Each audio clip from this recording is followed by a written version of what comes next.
अस्सलाम वालेकुम, मैं महबूब अली मुगल। आज हम डिस्कस करने जा रहे हैं law of radioactive decay. ये चैप्टर नंबर 19 इंटर क्लास का इंपॉर्टेंट टॉपिक है एग्जाम पॉइंट ऑफ व्यू से। लास्ट लेक्चर में हमने डिस्कस किया था रेडियो एक्टिविटी। रेडियो एक्टिविटी में हमने चंद बातें डिस्कस की थी। हमने सबसे पहले पॉइंट डिस्कस किया था कि जो भी आपका एलिमेंट, वो एलिमेंट जिसका एटॉमिक नंबर ग्रेटर हो 82 से, तो हम ये कह सकते हैं कि वो जो रेडियो एक्टिव एलिमेंट है जिसको हम कहते हैं अनस्टेबल रेडियो एक्टिव एलिमेंट, वो अनस्टेबल रेडियो एक्टिव एलिमेंट जो है वो अपनी स्पॉन्टेनियस रेडिएशंस को इमिट आउट करता है, स्पॉन्टेनियस रेडिएशंस को इमिट आउट करता है और नेचुरली।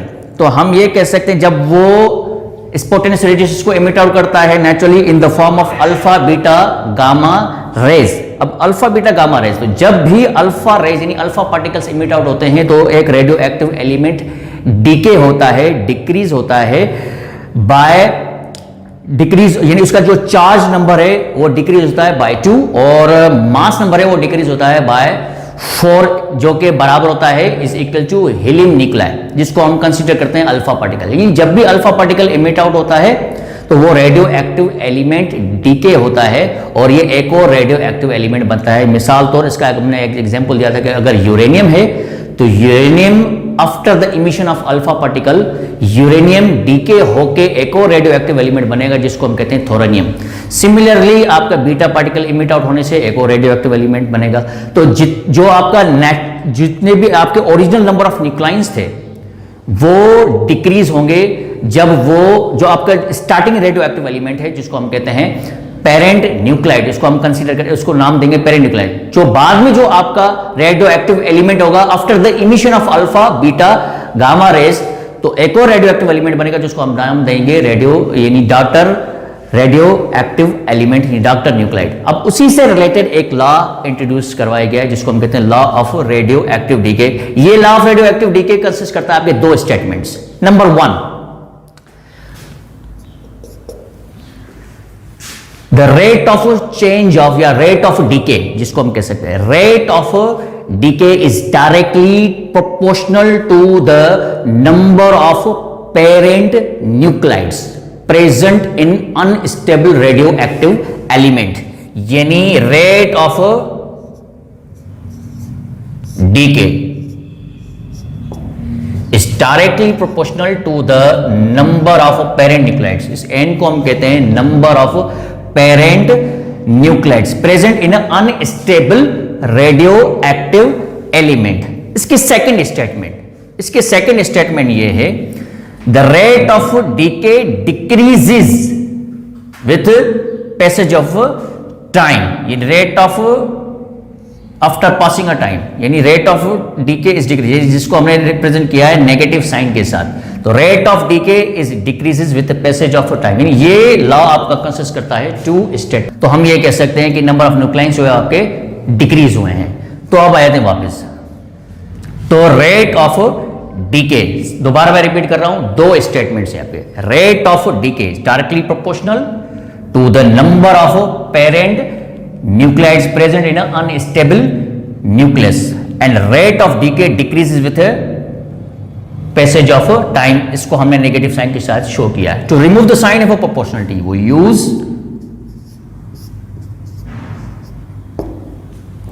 Constant term.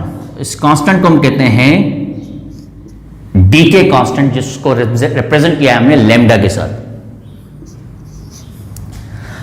आज जो हमारा लेक्चर है वो बेसिकली लेक्चर जो है वो हमारा लेक्चर कुछ है। आज हम करेंगे एक मैथमेटिकल डेरिवेशन। आज जो हमारा लेक्चर है उसमें हमें बेसिकली जो हमने फोकस किया है वो हमारा है एक एक्सप्रेशन, यानी law of radioactive decay से रिलेटेड एक एक्सप्रेशन है और उस एक्सप्रेशन को हमने डिस्कस करना है इस फॉर्मेट में, mathematical expression, proof of mathematical expression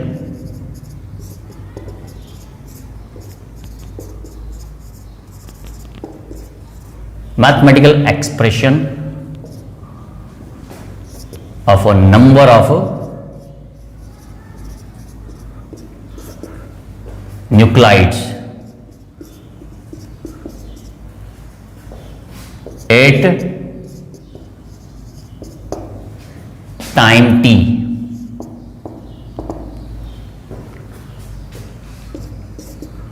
of an element.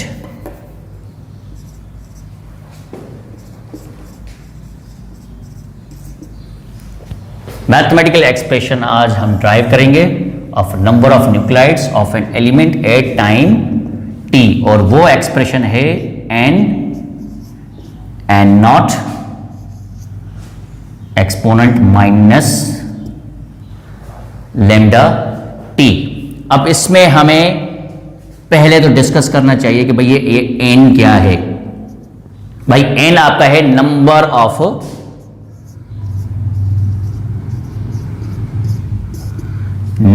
Of parent nuclides at time T.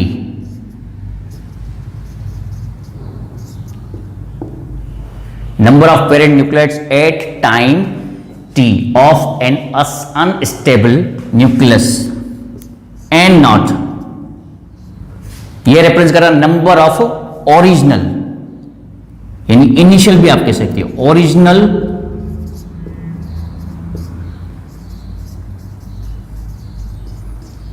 Number of parent nuclides,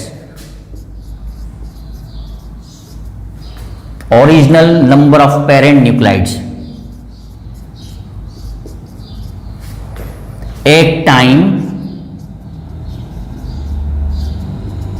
t is equal to 0 of an unstable nucleus of a radioactive element. अब मैं एक important point बताने वाला हूं, ध्यान से देखना भाई। ये जो n जो है ये आपके नंबर ऑफ न्यूक्लाइड्स है जो कि रेडियो एक्टिव एलिमेंट के डीके होने के बाद एट टाइम टी जो कि डिक्रीज हुए हैं, वो कितने हुए हैं इससे उसको हमने रिप्रेजेंट किया एन के साथ। और ये एन और जो है वो आपके original number of parent nuclides है जो कि अभी डीके नहीं हुए, अभी स्टार्ट नहीं हुआ, यानी ओरिजिनल। जैसे कि हमने यूरेनियम देखे, यूरेनियम के जितने भी नंबर ऑफ न्यूक्लाइड्स है, नंबर ऑफ न्यूक्लाइड्स है at time T is equal to 0, ये इसको हमने रिप्रेजेंट किया एन नॉट के साथ। ये ओरिजिनल है, स्टार्टिंग है, इनिशियल है। और after time T with passage of time T rate of decay जो डिक्रीज होता है, और डिक्रीज होने के बाद जो नंबर ऑफ न्यूक्लाइड्स बचते हैं उसको हमने रिप्रेजेंट किया एन के साथ। और ये एक्सप्रेशन है जिसको हमें आप इस लेक्चर में ड्राइव करना है।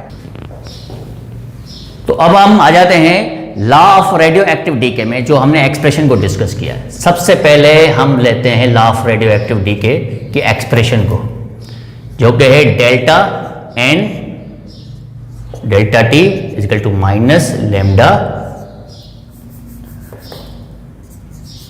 एन। ये आपकी एक्सप्रेशन है according to law of radioactive decay. अब इसको मैं रीअरेंज कर देता हूं, इस डेल्टा को यहां पर एन जो है आपका इधर मल्टीपल में है, इधर शिफ्ट करेंगे लेफ्ट हैंड साइड पर तो ये डिवाइड हो जाएगा। सिमिलरली जो आपका डेल्टा टी इधर डिवीजन में है, इधर शिफ्ट करेंगे राइट हैंड साइड पर तो ये आपका मल्टीप्लाई हो जाएगा। डेल्टा रिप्रेजेंट चेंज इन, जिसको हम कहते हैं डिफरेंशिएट चेंज इन, जिसको मैथमेटिक्स में हम कहते हैं, इसको रिप्रेजेंट करते हैं डावा के साथ। ये हो गया डावा, change in delta.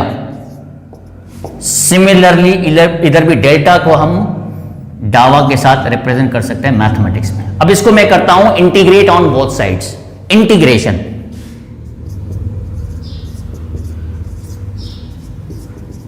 Integrate on both sides.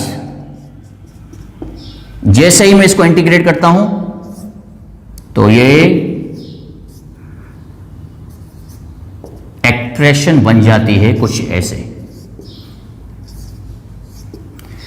अब इसको हमने इंटीग्रेट किया ऑन बोथ साइड्स। अब इंटीग्रेशन में यानी मैथमेटिक्स में एक रूल है, बड़ा सिंपल रूल है, किसी भी वेरिएबल और वो वेरिएबल अगर आपका डिनोमिनेटर में, किसी भी वेरिएबल का डेरिवेटिव अगर डिनोमिनेटर में मौजूद है तो उसका इंटीग्रेशन आपका निकलता है नेचुरल लॉग। यह मैथमेटिक्स का थ्योरम है।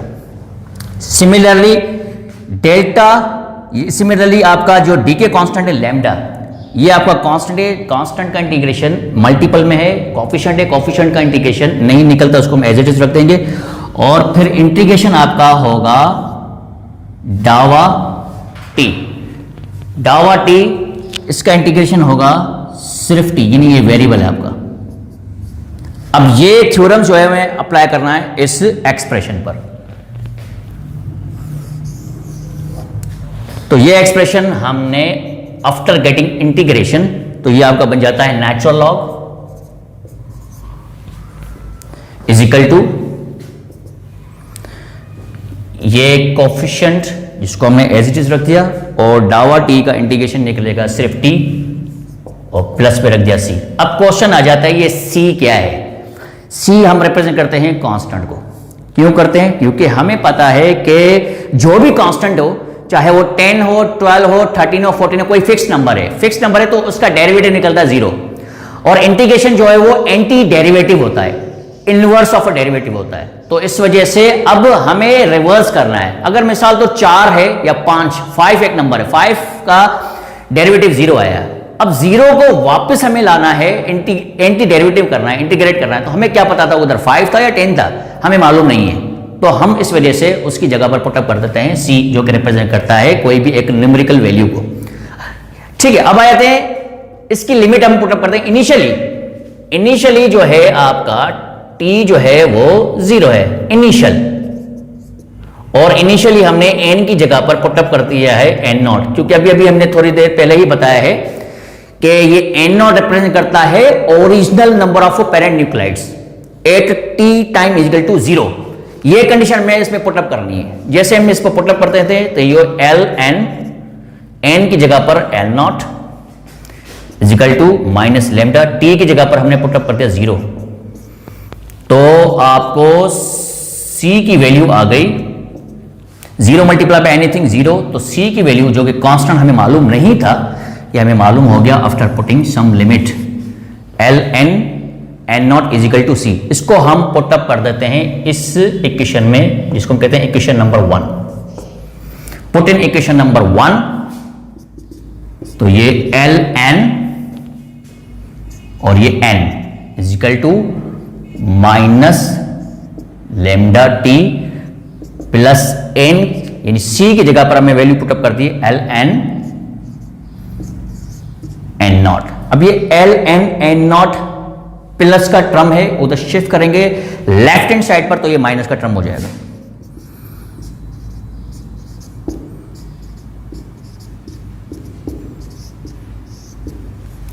अब मैथमेटिक्स में एक और रूल है आपका लॉगरिथम का। ये नेगेटिव है, अगर लॉगरिथम को हम, और ये नेगेटिव शो करता है कि इसका मकसद है ये लॉगरिथम टर्म्स जो है वो रेशियो में यानी डिवीजन में, अगर ये मल्टीप्लाई में होते तो इधर प्लस आता। तो हम इसको ऐसे भी लिख सकते हैं कि ये ln n upon n not है। ये आपका मैथमेटिक्स का रूल है। लॉगरिथम जैसे आप इस पर अप्लाई करोगे फ्रैक्शनल वैल्यू पे, तो ये ln न्यूमरेटर की वैल्यू सबसे पहले आएगी और डिनोमिनेटर की वैल्यू आएगी माइनस के साथ। ये मैथमेटिक्स का रूल है। बाकी वैल्यू आपकी एज इट इज रखेगी। हमें यह पता है कि ये ln जो है वो नेचुरल लॉग है, और नेचुरल लॉग का बेस होता है e। नेचुरल लॉग का बेस होता है e, तो इसका एंटी डेरिवेटिव क्या होगा? इसका एंटी डेरिवेटिव होगा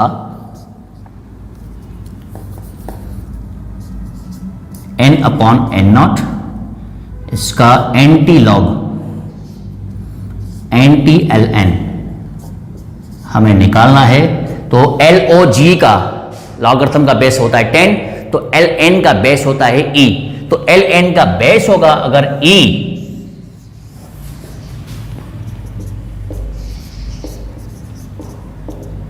अगर बेस होगा e, तो ये वैल्यू आपकी बन जाएगी एक्सपोनेंट।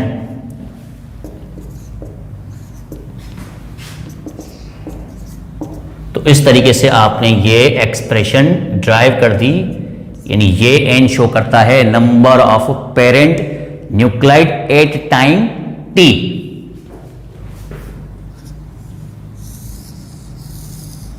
तो आज हमारा जो मेन मकसद था इस टॉपिक का, या मेन मकसद था इस लेक्चर वीडियो लेक्चर बनाने का, वो था ये एक्सप्रेशन। इस एक्सप्रेशन को हमने ड्राइव किया है इंटीग्रेशन मेथड के जरिए by using law of radioactive decay. Thank you.